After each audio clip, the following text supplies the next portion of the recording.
Go live. You know the thing? I've got a lot of windows here. Widescreen, widescreen, very, very widescreen. And you'll be working away there somewhere and you're typing, perfectly reasonable typing. And then something pops up and takes focus there because Windows, I don't know why. And you end up then typing into the other window, completely screwing up what's happening over there. I'm losing context there. Anyway, Christian, greetings from Norway. On time for once. Yeah, I was late too. So, yeah, cool. Thanks, Christian. I will be back in Norway in about 3 months. When's NDC Oslo? That's the start of June. I'm going to be there. Trip it. Trip it for everything. Oh, that reminds me, actually. Where are we? We're back in Oslo on Friday, the 7th of June, which is going to be exciting. Really looking forward to that. Norway in the summer. I haven't been to Norway in the summer since I think 2019. We're there in September. It's not quite summer though, is it?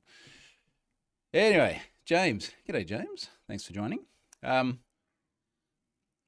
Whilst I think about travel in June, I did put out a tweet during the week. I forgot to mention it in the notes here, and said we're gonna be in Norway, looking for somewhere in late June to go with the kids. It's kind of like, and I realize I sound like an idiot as I said it. I was like, somewhere nice with like sand and beaches and nice water, like tweet. And I'm like, oh yeah, why are we looking for that in Europe again? Anyway, the idea was to go somewhere after we do NDC Oslo, somewhere summery, somewhere kind of, I was like, one of my visions was we could have like a nice yacht and sail around the Mediterranean or something like that. I think it's just going to get a little bit too hard. And I was thinking maybe Croatia or something like that. Somewhere I haven't been before. So in the tweet, I put my app in the air map of Europe, and it's got all the little dots of where you've been, at least where I've been in the last, 12 years or something like that, since I started using TripIt, because it gets fed from TripIt. Super cool, because you get like lines and stuff everywhere. It says I've been to the moon and back 4 times or something stupid like that. So you see all these really, really cool places. Christian says visit Iceland. I'm going to come back to that in just a second. So this is sort of immediately after NDC Oslo with the kids as well.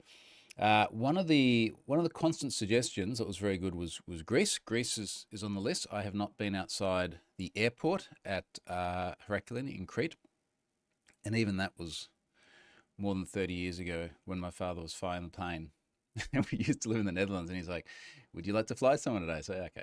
So we fly down there and we get out and we walk around and he kicks the tires and we get in and fly back. So that's my only Greece experience. So there's some good suggestions. A couple of people suggested Ecos Resorts, which looks really, really sweet. So I think we'll look into that. But to your point, Christian, around Iceland, the working theory that Charlotte and I have at the moment is we'll go there, we'll do NDC, we'll go somewhere really cool with the kids like Greece. They're now old enough to put them on an airplane back to Australia and not be our problem. So we're thinking we might go and do some other stuff, including Iceland, because I want to go to Iceland and hang out with Stefan for a bit. We need to go and spend a bit of time with Chief Passport, Wrangler, and Oompa Loompa, Stefan. So we might do that. If you have other suggestions for really cool stuff for Charlotte and I in the end of Europe, like really, I just want to do really, really cool stuff. So she was thinking about like the Orient Express or something, and then I was thinking one of those like supercar drive tours where you just get to drive really, really cool cars through the Alps for 3 or 4 days or something. So maybe that. Christmas says go north to the Polar Circle. I have been to the Polar Circle. I have been to Lapland, which we went to winter before last. We were thinking, since Christian's Norwegian, he'll get this, we were thinking about going to Lofoten, which looks really cool, but do we want to sort of go all the way up there and see like the never-ending sun and everything and do the local things, or do we want to go to like Greece and do the islands and things like that, as well as our son Ari is very into Greek history and Greek gods and things like that. So, it's got that going for it. Don't have that in Lofoten. We'll see. Kefa from the Carolinas in the US. I have not been to the Carolinas in the US. There's a lot of dots on my US map. On App in the Air, but not the Carolinas. Now, I do have a hard stop today. I tweeted earlier today, we've got a very, very cool supercar drive. It's a supercar drive weekend here in Australia on the Gold Coast. And the weather today is beautiful. McLaren is clean. So this is going to be our afternoon. If you're on the Gold Coast, any of the handful of people up here early on the Saturday morning listening to this, and you want to swing by, it's in the tweet. It's going to be really cool. Now, on to business things. Sponsor this week is Report URI, who I feel needs no mention because they have been a regular feature, not just as a sponsor, but as a project that I've been involved in for a long time with, of course, Scott Helm. Scott's baby, Scott's project, which has done really, really good things, particularly around content security policies, guarding you from rogue JavaScript, don't get pwned, get real-time alerts, and prevent breaches. Hashtag secure your site. So I think, as I've mentioned before, Scott was a bit lost for words on the description in the sponsor bar because he only got 140 characters max of text. So I may have deferred to the AI for that particular description. I think it came out kind of cool. Anyway, go and check out Report URI. Scott is still doing very, very cool stuff with that. Now, data breaches. And this is, for the most part, a fairly normal data breach story. What's not as evident behind the scenes is, I've mentioned before, Steph and I have been rolling over very, very gradually from Azure Table Storage to SQL Azure Serverless. And this is a very gradual process because it is not easy getting the whole nearly 13 billion breached records in Have I Been Pwned from one storage construct to another. It's not easy for all sorts of reasons. It's not easy dumping it out of table storage. That took about 5 or 6 days with AZ Copy. It's not easy then, well, actually it was kind of easy, then getting it back into SQL Server. But before that, we had to go through and clean a bunch of stuff because it turns out a decade of different regexes and processes for validating email addresses and domains. I didn't always get it right. So we actually cleaned out, I think, about 1.7% of email addresses. There's about 5.5 billion email addresses. It's just on average they've been pwned 2 and a bit times, hence the headline figure of nearly 13 billion. So it took days and days and days for the script to run to clean that out. It actually was pretty quick then to use SQL BC Copy to get, I think, about 0.5 terabyte of data from CSV format on the file system up in the SQL Server. It's then taken a very long time to go through and take a raw set of CSV and convert it into the relational structure that we want for the ongoing operation of Have I Been Pwned. And we finally got through all of that. One of the queries took more than 2 days to run. You know what it's like with a SQL query where it's running and good luck. Like, you don't know how long it's got left to run. It's not like it's not like the loading bar for all sorts of different things where you can see on this percentage through or this many records through. It's just like the query is running. We'll let you know when it's done. Good luck, you know.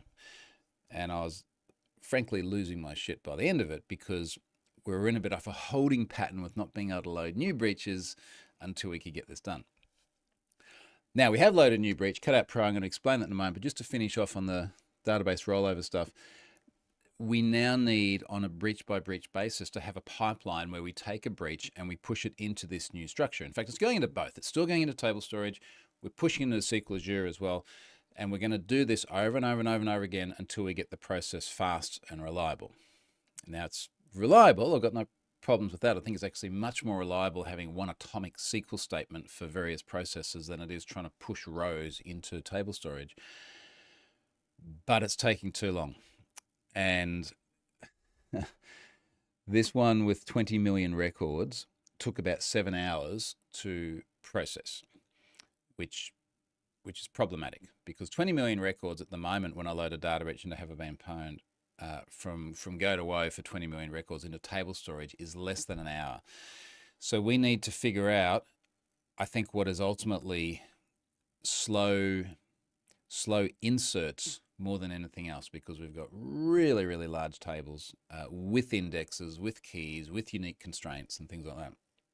So we've got a few things left to try that will, I think, then reach the capacity of our SQL knowledge, and then we might be reaching out to smarter SQL people than us.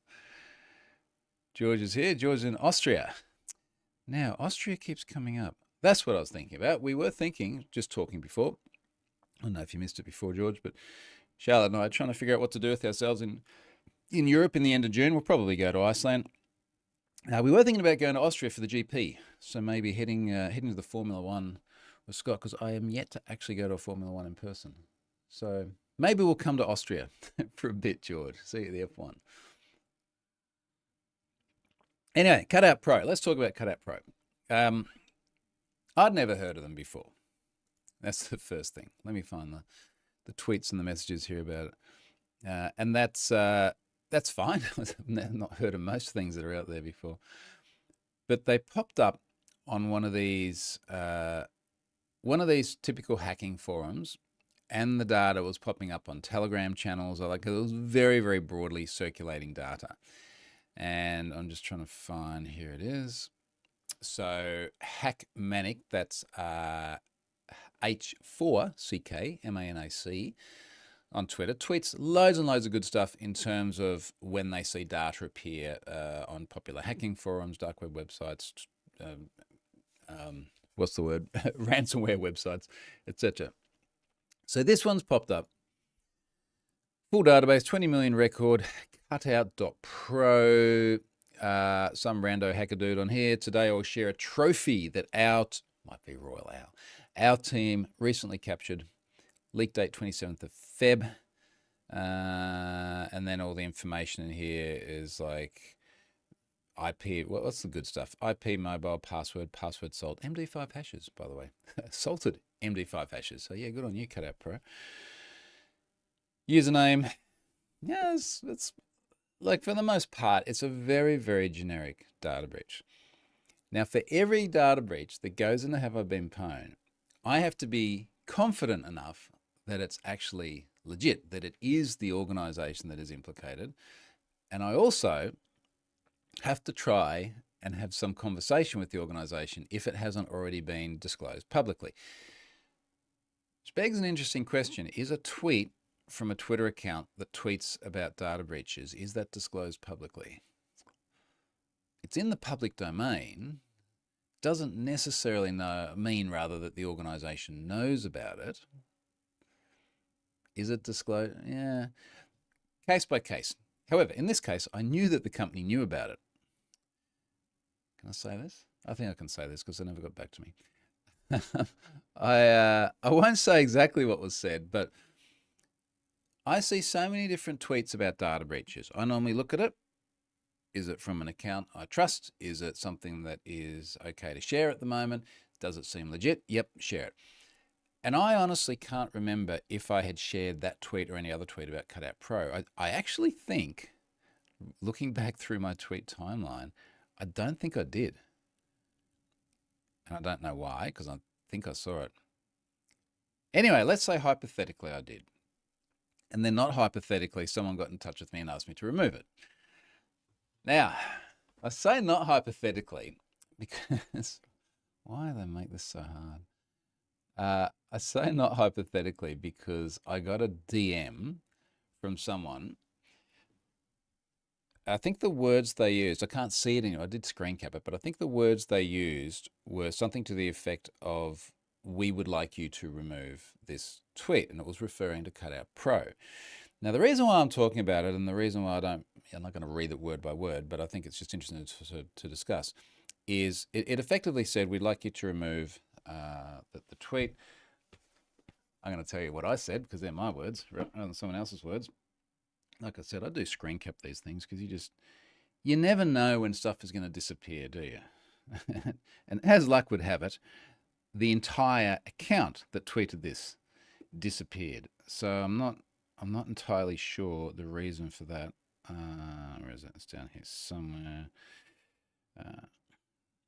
It's a little bit, I wasn't that interested in it. I mean, okay, I would have loaded it anyway, assuming it's legit. It's certainly an eligible data breach, to use that term, but I wasn't that particularly fascinated about it until the account got deleted. All right, I'm just eyeballing their message, basically saying, can you take down the tweet about this data breach? And I said, hi, name. I'd be cautious about trying to silence coverage of the incident. Even if the breach was reported to you directly, it would still be a notifiable incident in many jurisdictions. The way it was worded, it felt like they were going to deal with it quietly, which I don't like. So I've said, still be a notifiable incident in many jurisdictions. Given the data has been posted to a public clear web forum, discussions are already well and truly in the public domain. If you don't already have a copy of the data, then please get in touch on my email address, and I'll be happy to get it over to you. Equally, if you determine that the incident was fabricated, then I'd be happy to share that publicly and debunk the existing claim. In other words, let's just let the data speak for itself. If it's legit, then it's legit, and we deal with it the same way as we always do, which we ultimately have. If it's not legit, then we deal with it that way. But what we don't do is silence it. So I write that response. How long was that? That was 33 minutes after receiving the original message. And I click send, and I get the big red exclamation mark thing saying can't send. I'm like, oh, that's a bit weird. Did I use a bad word or something? Nope, didn't do that. I go to another device, and I can't see the DM anymore. In fact, I'm going to see if this person... I actually can't see the username there. I know what it is. It was easy. Person's deleted their account. And I don't know why. They didn't have a lot of followers, but it was enough. It was enough that they didn't just stand the account up just to tweet me. So that made me interested. And I started looking at it very, very quickly. And what I did, in fact, I'll come back and I'll explain what I did at the moment, because then they've been a little bit naughty in their statements to the press. Where's that tweet thread? Because I'm going to read that in a second. Here we go. So anyway, I've loaded this. The Have I Been Pwned tweet that goes along this says 20 million records breached early this week, included email and IP address, name, and salted MD5 password hash. 29% already have I been pwned. Pretty low hit rate. 29%. I'd normally see anywhere from like 50 to 70%. So possibly not particularly impactful for the typical demographic that is in Have I Been Pwned. Doesn't matter, still 20 million records, and it was useful to help us try and tune the SQL import for the new data structure. Now, there's ended up being an article here in the press about this, and one of the things I say, and this is what I would have said to these people that had a reply to me, there's going to be press coverage of this because it's quite a large incident. You now have the opportunity to decide, or rather to influence the narrative.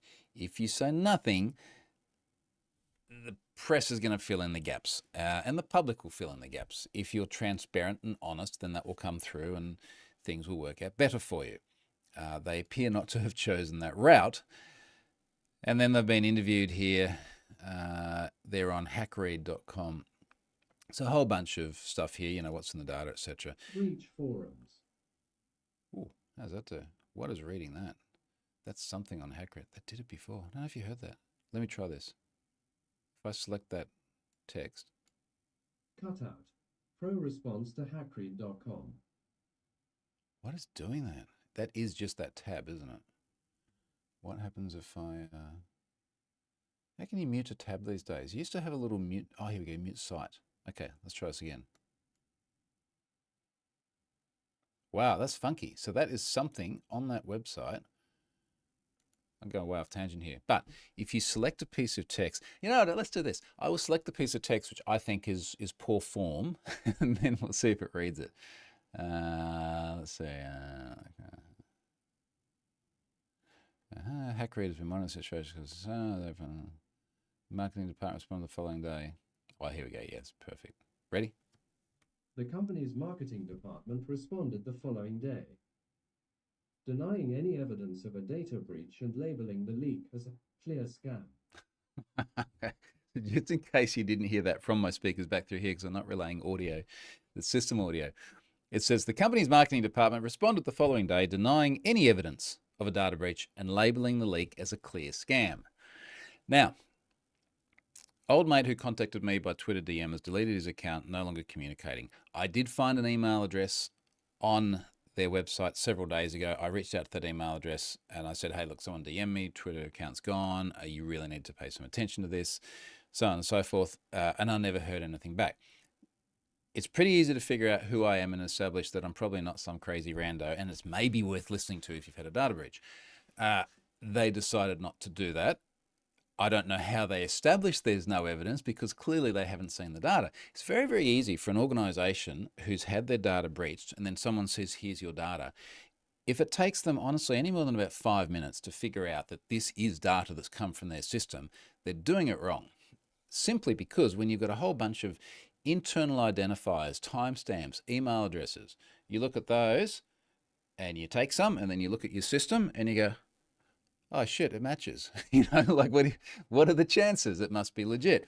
But it's also easy for me and for you and for all the other independents out there to establish the legitimacy of the data breach. And I put a tweet thread out about this just the other day. It works like this. Many of you have probably heard me say this before. You find 3 Mailinator addresses in the corpus of data. Now, when you've got 20 million records, there are going to be hundreds of Mailinator addresses. Mailinator is a public mailbox. You can send it to some rando at mailinator.com, and then you go to mailinator.com in your browser and you put some rando in the mailbox field at the top and it shows you the mail. They're public mailboxes by design. So if you can find 3 random email addresses, only 3, because that's enough to have a very, very high degree of confidence, 3 random email addresses, do password resets to each one, go and check the mailboxes. They all get password reset notifications, particularly, and Cutout Pro doesn't do this, but particularly if they repeat either a username or an internal identifier, such as a user ID or a reset token or something that is in the breach, thus like double confirming the legitimacy, you know it's real with a very, very high degree of confidence.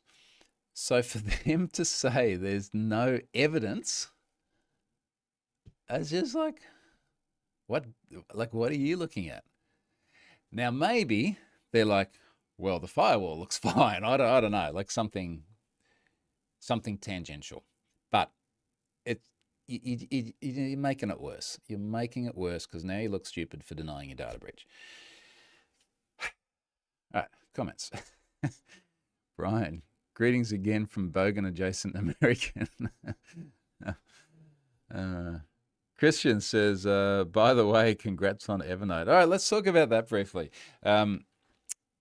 Evernote, who I hate to admit I have used in the past, and then I rolled everything over to OneNote when they started charging money. But Evernote is a very popular service for note-taking, sharing your notes, works on your device, etc. They rolled Pwn passwords into their service, and they're now checking passwords on every single, I guess every single, if it was me, I'd be doing it on every single, certainly registration or password change. They may even be doing it on password reset. I don't know. Now, just incidentally, Pwn passwords, I checked after they'd signed up as well, not because I expect that they alone are going to have a massive impact, but I was like, I haven't checked this for a while. If I go to Cloudflare and I look at Pwn passwords and I look at our analytics, it has gotten very, very, very big. So we are now up to, over the course of the last 30 days, 7.94 billion requests. And in fact, a couple of days ago, we had 356 million requests in a day. And I'm starting to see in the not too distant future the point where we're hitting 1 billion requests in a day, which is kind of nuts. So it's massive. It's all open source. It's all free. It's passwords that I've collated over hundreds and hundreds of data breaches, plus passwords that get fed in by the likes of the FBI.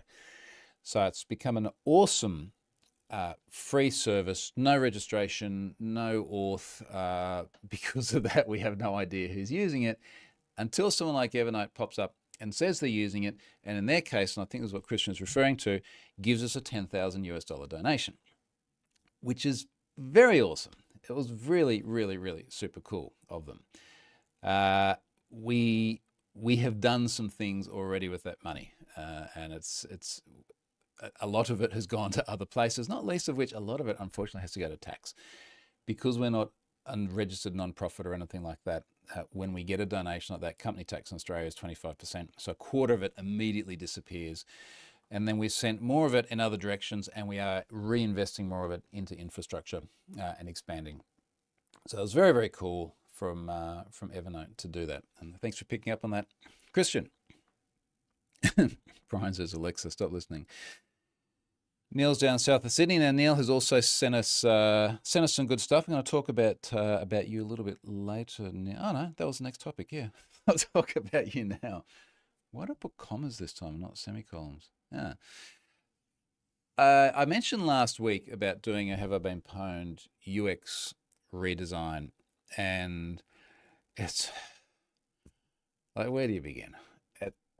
It's not just the website, it's also the logo, it's some of the branding, it's some of the interactions on the website, some of the taxonomy on the website. Now, a really good example, and Neil's seen me talk about this already, is we have subscribers that purchase API keys or searches for larger domains, and it's all through Stripe and it's all automated, which is lovely.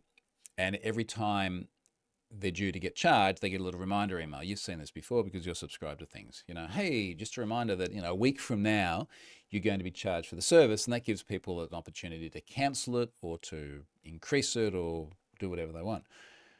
And the Stripe email that goes out says, you have very little flexibility in what this email says. Is basically like, look, if you want to cancel, modify your subscription, there's a URL. So the URL is just haveibeenpwned.com. Now, you can try this from home right now. Imagine you go to haveibeenpwned.com. You've completely forgotten about it because, like many of us, we get subscriptions to things that we then completely forget about. And you go there and you're like, all right, where do I change my subscription? And there's no subscription link, and there's no login link, and there's nothing like that. And what it is it's there behind the domain search and it's behind the API. But over the course of time, people forget this, and then they find it hard to go back and find this information. We also, just due to historic reasons, the fact that there was always just domain search and then there were just APIs and there was no other association between them, but now they're all bundled into one subscription. They sit there as two separate things. And that's just like one little example of where things that made sense a decade ago now are suboptimal, to use a polite term. So, redesign stuff required there. It's still all running. I think we're like Bootstrap 3, jQuery 2, something. It's which works. It's not terrible, but a lot of the UX and a lot of the experiences of things like modal pop-ups, for example, are not great. I've still got Google Recapture on there, which I've been really wanting to get rid of for a long time in favor of Cloudflare's Turnstile, which is actually used on the invisibly on the search box on the front page. And I'm thinking about all this stuff, and I'm just going, like, there's too much to even really know where to begin. And after I spoke about this last week, Neil reached out and offered some support on this. And what we've sort of decided to do is, just as a very much a divergence phase of brainstorming this, to create a GitHub repository, which we have soft launched. I'm going to tell you what it is because it's part of the soft launch, and then I'll blog it later on. If we go to github.com/haveibeenpwned, there's a public repo with a bunch of stuff there. One of the things that is now public there is a UX-rebuild repo. So just for anyone that wants to look at it, I'm going to make it easy and drop it into the comments here. And there we go. That link is now in there. So you'll see a little bit of an intro there. And then what I decided to do is just use GitHub discussions. And there is a GitHub discussion here about website taxonomy. And there's another one about data visualization. So for example, what I mean by that is, at the moment you do a search and then you get a great big long list of data breaches and so on. We could do so much more with this. And in fact, the ABC down here in Australia did an epically cool visualization that sort of shows you how your data builds up over time with multiple different data breaches. I've linked through to that in the discussion.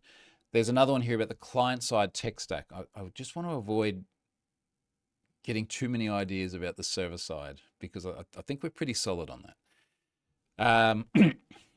I've just noticed Marek's just said a style guide. Yeah, that would be a good idea. Should I put that in there? Why not? Yeah, screw it. New discussion, style guide. Let's do it right now. So this is share ideas for new features. So we'll do that, and we'll say style guide. More to come. Jotting this down during weekly video. Okay, Bam, that's in. Thank you, Marek. That's really handy. So anyway, there's that sort of stuff. And also there's a lot of people, to Marek's point here, there's a lot of people that want to represent have I been pwned in some way. In fact, one of the terms of use of the API is that you need to attribute the source. So I'd like to have a style guide with, here's the way you can use the logo and stuff. I'm not going to be a dick about it and then go and sue people because they don't follow the style guide. But having logos and vector graphics and PNGs and different ways of representing the brand does make it easier for people. And I say this as someone who often has to go out and find this stuff myself, normally because the company's been breached and I need a logo. So anyway, all of that is there. I'm just going to massage it a little bit, maybe over the coming week or something, get some more ideas and so on down. And then I'll blog about it and I'll offer more, or rather invite more input, and we'll see where it goes. I am a little bit wary about just getting bombarded by different ideas, but there's also kind of the point. Marek says, someone didn't do due diligence before sending the tweet takedown request. I wonder if that was related to Cutout Pro. Brian, I learned from my Aussie friends about being culpable personally if you get hacked. Is that true? I think we kind of need some more info about that, Brian. I am not aware of anything in Australia that's any different to anywhere else in the world in terms of your culpability. If you've been, if I was to guess, it might be something to the effect of if someone gets phished and falls for a scam, pays money somewhere, you're personally liable. It's also not quite that straightforward either. It's still a criminal act. Anyway, if you have more information, share that. But that sounds weird to me. Oh, you're saying as a developer? No, no. Like if you're working for a company and you write some crappy code and the organization gets breached, you are not personally liable for that at all. I've never heard of that happening anywhere. I welcome precedence and independent coverage of it if that has happened. Don't think it has, though. FedEx. So I did write the FedEx blog post, which I spoke about last week. And this was the one where the FedEx, I got an SMS that said it was FedEx about a parcel waiting delivery and some tax and duties needing to be paid that just had all the hallmarks of a fish. And I won't go into it too much now because I kind of spoke about it last week and it was after I put the blog post out. But 87% of people in the Twitter poll I did, and that's 87% of more than 4,000 respondents, said that the SMS was dodgy AF, don't touch it.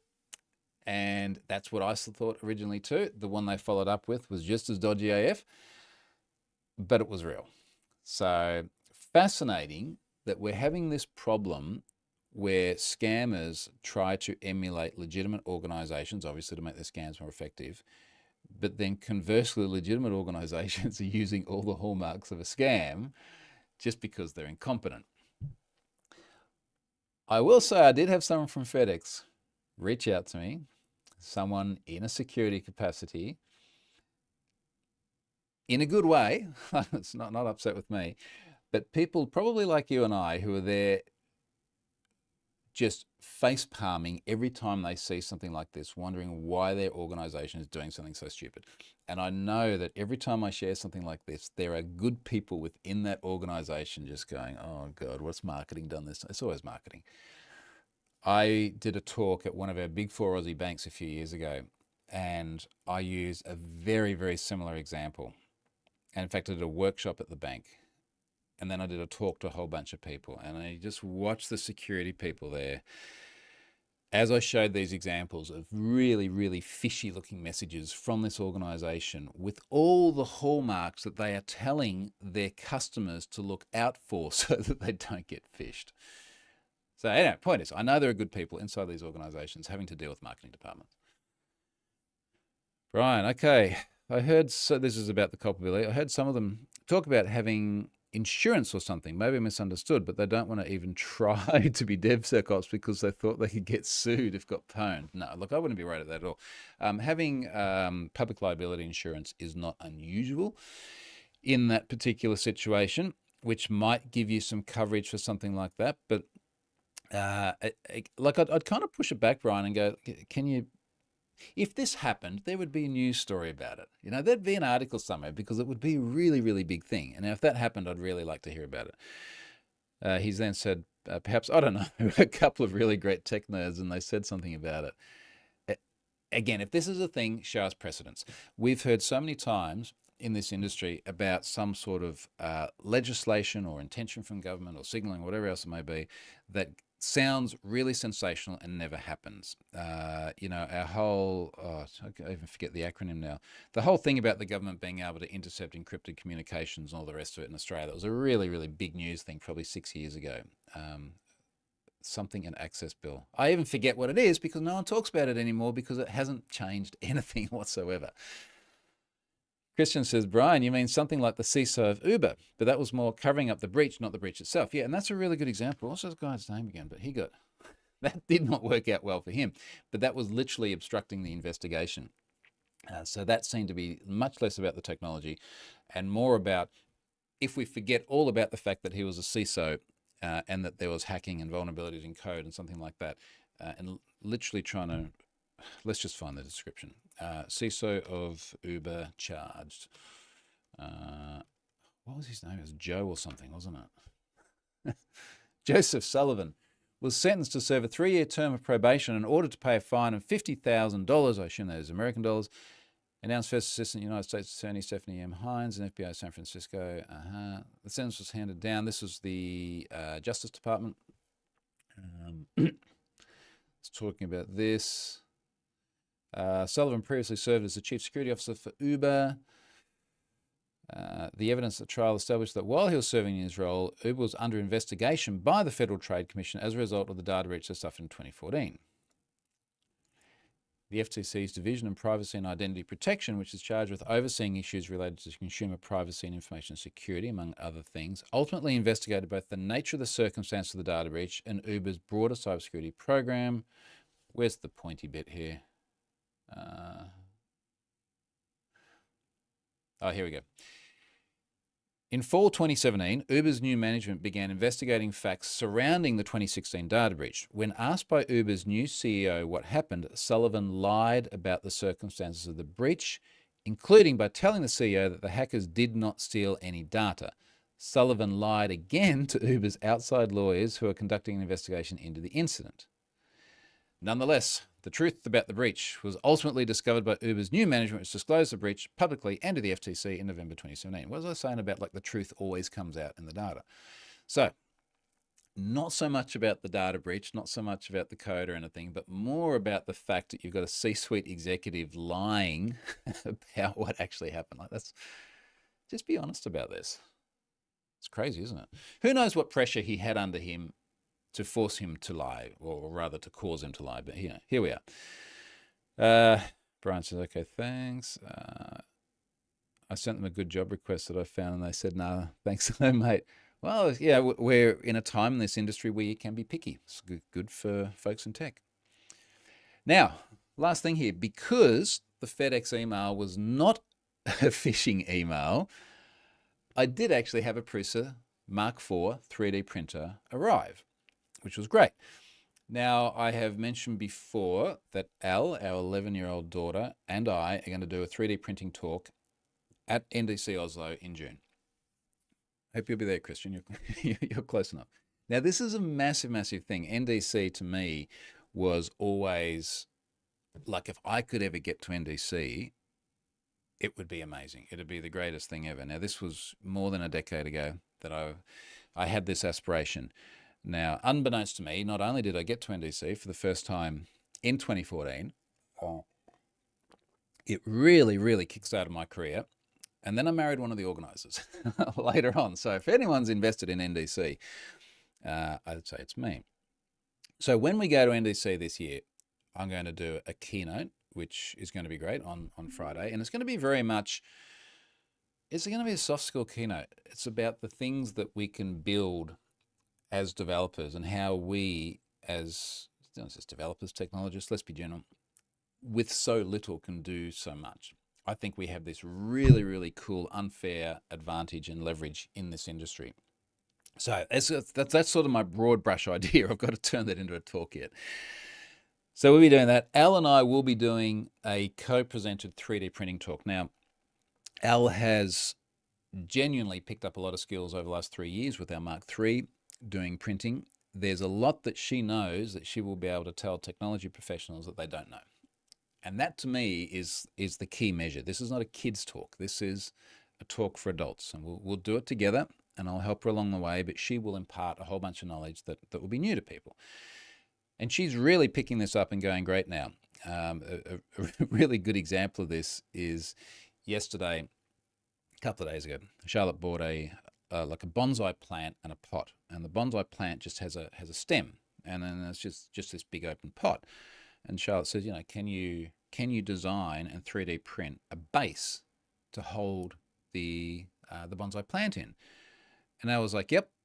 And I had nothing more to do with it. And next minute, there is a base that's printed. So she got the vernier calipers, she did all the measurements, she got them right too, measured them all up, all the mechanics that you have to do to then design that, model it, export it into a slicing app, slice it for the printer, send it to the printer, get all the filaments and all sorts of things right, get it all clean. And she printed it all by herself as an 11-year-old, which I was very impressed with. And then we put the bonsai plant in and it fit, and then it immediately snapped. And it snapped because it had just a very, very, fine base. So her next task now, she needs to look at that and go, okay, well, how do we reinforce a physical item such that we can have sort of lateral force on it and it won't just snap? Anyway, point is, super, super cool topic that I've really enjoyed over the last few years. She's going to be talking about it. There is a new printer from the Mark III that we've been using, which is obviously this Mark IV. We're having one sent to Oslo from Prusa, so we'll be able to actually have a printer there on stage, which would be cool. We've also had one sent here, and like with the Mark III, we've had them deliver the kit version. So this is literally the coolest Lego set ever, right? Because you know how you get Lego and it's all in different bits and pieces, but you've got good instructions and you follow it through and it's just a fun thing to do. That's what it's like with the printer. So I've got a tweet thread going at the moment where as we go through, I'm just like taking photos of different bits as Al builds the printer. And at the moment, she's built the frame, which is cool. She's installed the PSU. She has also installed the circuit board as well. And I got to tweet that last photo actually, but that's where we're up to now. So as we go along, it will be everything from the rails that the print bed runs on to obviously all the hot end and all the PTFE tubing, and it will be an entire printer, and there will be flashing firmware and things like this. And the reason I did this originally 3 years ago with the kit is because you learn so much about how the thing works, and they do need care and feeding. So the number of times I've had to take bits apart because there's been a jam or I've needed to replace something, or a couple of times a piece is broken. We've had to do that so many times, and because we've gone through the process of building the whole thing ourselves, you feel much more confident with it. So I'll keep sharing that. It's going to be a really, really fun talk. Christian, unfortunately, won't be there. He was at NDC Security in Jan, and we had a chat then. But yeah, the video will hopefully be up online afterwards as well. And that's I really want it to be up there because I want to be able to then share that with her school as well. And she's already getting some lovely feedback from the school, because it's a big thing for an 11-year-old child to. It's a big thing for me as a professional with more than a decade of software development experience to go to Norway and do a talk. Imagine an 11-year-old child. So it's a massive, massive thing for her, and we're enormously proud of it. And we will be sharing that video once it's out. Brian says, so when do you start making battle bots? We've made so much really cool stuff.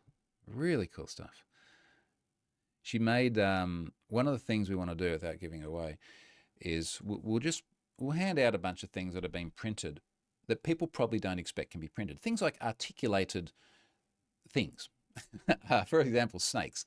You can print 3D printed snakes that move, that are articulated.